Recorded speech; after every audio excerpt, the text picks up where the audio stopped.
ऐसा क्या?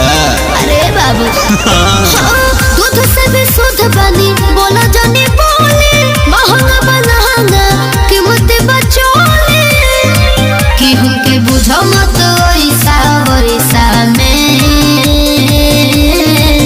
अरे का भाई बोला भू काहे बताई हो लह लह लहंगा लहरल बाटे एकरा बगईचा